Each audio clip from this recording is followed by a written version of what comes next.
GCSE History, Elizabethan England. Exploration and voyages of discovery.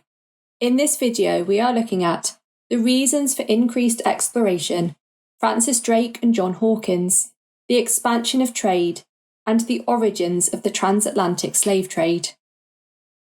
The Elizabethan era was an age of remarkable exploration and discovery, with English sailors like Sir Francis Drake journeying to distant lands in pursuit of wealth, new trade opportunities, and knowledge. These expeditions opened up new trade routes, fueled national pride, and set the stage for England's rise as a global power with an expanding colonial empire. However, this era also saw the beginnings of England's involvement in the transatlantic slave trade. Reasons for increased exploration. A combination of factors created a perfect environment for exploration during Elizabeth's reign. Advances in technology. Technological innovations in navigation played a crucial role in making long voyages possible and safer. The astrolabe allowed sailors to measure the altitude of celestial bodies, helping them determine their latitude, even in the open ocean. Compasses, vital for establishing direction, were refined for better accuracy, making it easier for ships to stay on course. And quadrants enabled sailors to measure the angles of stars relative to the horizon, further aiding in precise navigation. Improved ship design. Advances in shipbuilding made vessels more suited for exploration and combat. The development of galleons in the 16th century was particularly important. These ships were larger and sturdier than earlier designs, allowing them to carry more supplies, essential for long voyages across vast oceans like the Atlantic and Pacific.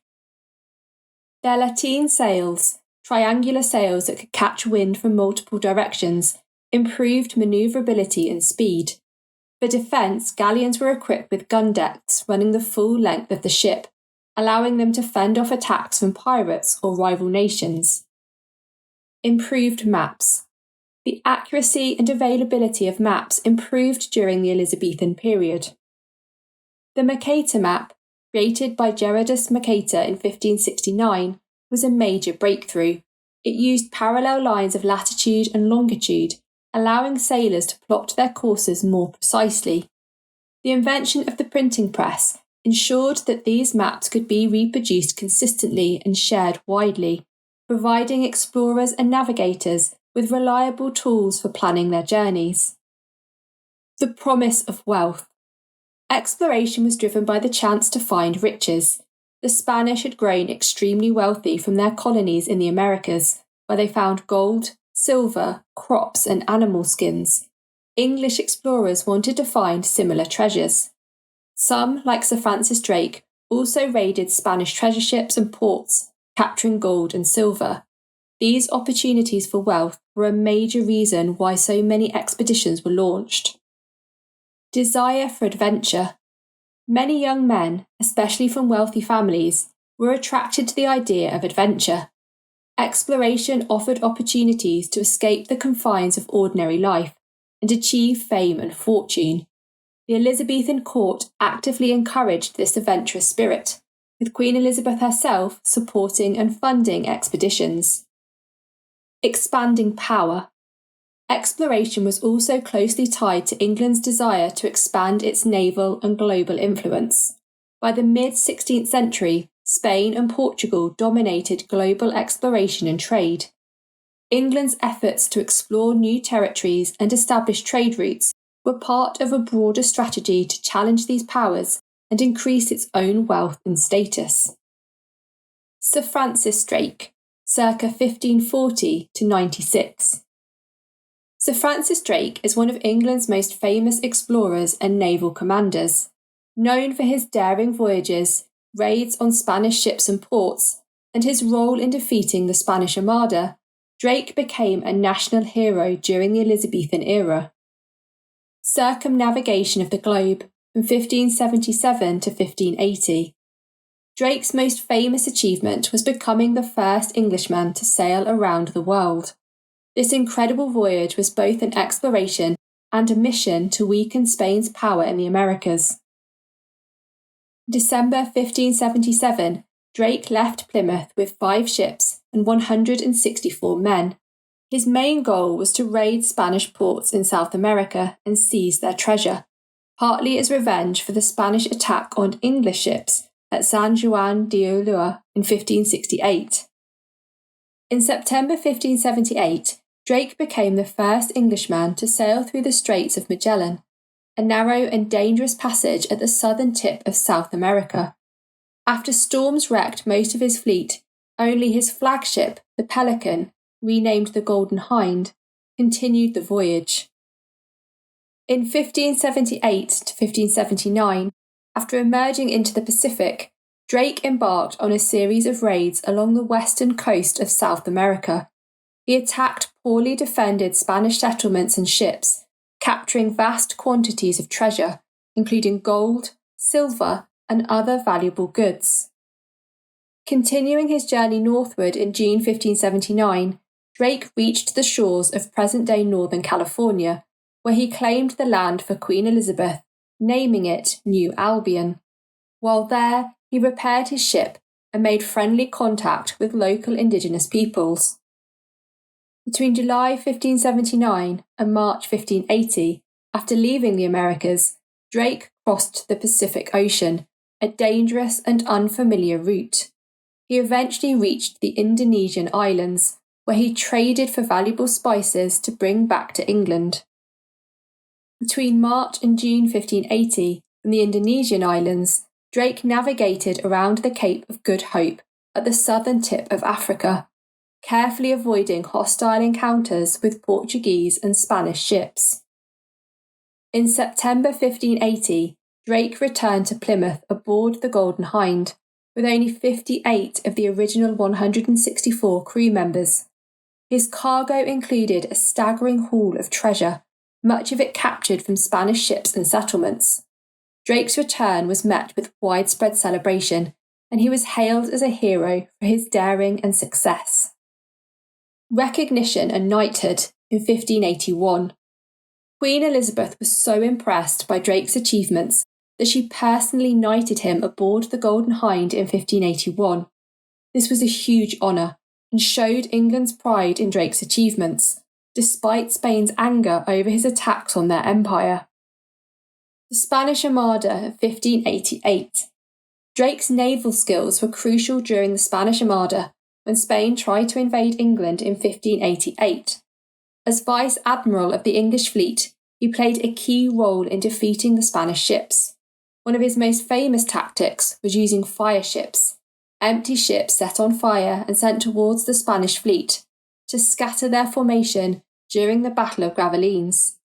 England's victory over the Armada ended Spain's dominance at sea and made Drake even more famous. Significance. Drake's voyages showcased England's growing naval power and ambition. His circumnavigation demonstrated exceptional bravery, navigation, and leadership, while his attacks on Spanish settlements struck a significant blow to Spain's wealth and prestige. However, the Spanish saw him as a ruthless pirate, earning him the nickname the Dragon. The expansion of trade. Trade grew rapidly during Elizabeth's reign as English merchants began to look beyond Europe for new markets and products. This was due to several reasons. Conflict with Spain. England had traditionally traded wool and cloth with countries like Spain and the Netherlands. However, conflicts, including the Dutch Revolt and tensions with Spain, disrupted these markets. This hurt English merchants, who needed to find new places to sell their goods and buy valuable items. Cutting out the middlemen. Goods like spices, silks, and porcelain were usually brought to Europe by Venetian or Portuguese merchants who charged high prices. English merchants wanted to bypass these middlemen and trade directly with countries in the Middle East, India, and the Far East.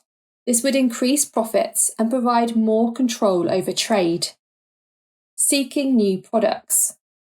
English merchants also wanted to bring new and exotic goods to England, such as spices, fine fabrics, and luxury items, to meet growing demand and improve England's economy. Trading companies. To organise and expand trade, Elizabethan merchants created trading companies, which were granted royal charters to explore and trade in specific areas. These companies were crucial to England's success in building trade networks and included the Muscovy Company of 1555, which traded with Russia and brought back goods like furs and timbers. It also explored northern trade routes to Asia. The Eastland Company of 1579. This focused on trade with Scandinavia and the Baltic. It brought back important goods like timber, tar, and hemp, which were essential for shipbuilding. The Levant Company of 1581 traded with Turkey and the Middle East. This company imported silks, spices, and fine textiles, introducing new luxury goods to England. And the East India Company of 1600. Founded at the end of Elizabeth's reign, this company focused on India and the Far East. It brought back spices, silks, and porcelain, items that were in high demand, and transformed English trade. Impact. The expansion of trade introduced exotic items like spices, such as pepper, cloves, and cinnamon, silks, and porcelain to England. These goods became highly desirable among wealthy Elizabethans, changing tastes and encouraging further trade. Trade with distant countries made English merchants very rich. This wealth helped fund further exploration, expand England's economy, and build the country's reputation as a trading nation. Long-distance trade encouraged the development of better ships and navigation tools. These advancements made England's navy stronger, which was important for both trade and defence, especially against Spain. Trading with countries as far away as Russia, the Middle East, and Asia gave England a global presence. These early ventures laid the foundations for England's later empire and dominance in world trade. Sir John Hawkins, 1532–95. Sir John Hawkins was a key figure in Elizabethan England, renowned for his daring voyages, his role in strengthening the Royal Navy, and his leadership during the defeat of the Spanish Armada. Voyages and privateering. Born in Plymouth into a family of sailors and merchants, Hawkins was connected to the sea from a young age. His cousin, Francis Drake, would later become one of his closest allies. Hawkins made a name for himself by targeting Spanish ports in the Caribbean and South America, where he seized treasure and valuable goods. His daring raids enriched England and enhanced its reputation as a rising naval power. While these ventures brought him fame and wealth, they also made him a feared and hated figure in Spain. Modernising the Royal Navy. Hawkins is best remembered for his contributions to the modernisation of the Royal Navy, which played a vital role in securing England's future as a maritime power. As treasurer and controller of the Navy, Hawkins introduced faster, more manoeuvrable ships. These ships, equipped with powerful guns, were critical in later conflicts, including the battle against the Spanish Armada. Improved naval discipline and organisation. Hawkins enforced better training and preparation within the Navy, ensuring its effectiveness in battle. The Spanish Armada of 1588. When Spain launched the Spanish Armada, Hawkins was one of the senior commanders of the English fleet. Alongside his cousin Francis Drake and Lord Howard of Effingham, Hawkins helped lead the smaller English fleet to victory against the much larger Spanish force. Introducing tobacco to England. Hawkins is believed to have introduced tobacco to England after encountering it on his voyages to the Americas. Tobacco quickly became popular among the English and remained a significant product for centuries. The origins of the transatlantic slave trade. The transatlantic slave trade began to involve England during Elizabeth's reign. While Europeans had already been enslaving Africans for many years, the mid-16th century marked the first time English traders participated in the entire process. This involvement laid the foundations for what became the triangular trade, linking England, Africa and the Americas. Hawkins' first slave voyage of 1564. In 1564, Hawkins and Drake were authorised by Queen Elizabeth to undertake a voyage to capture and sell enslaved Africans.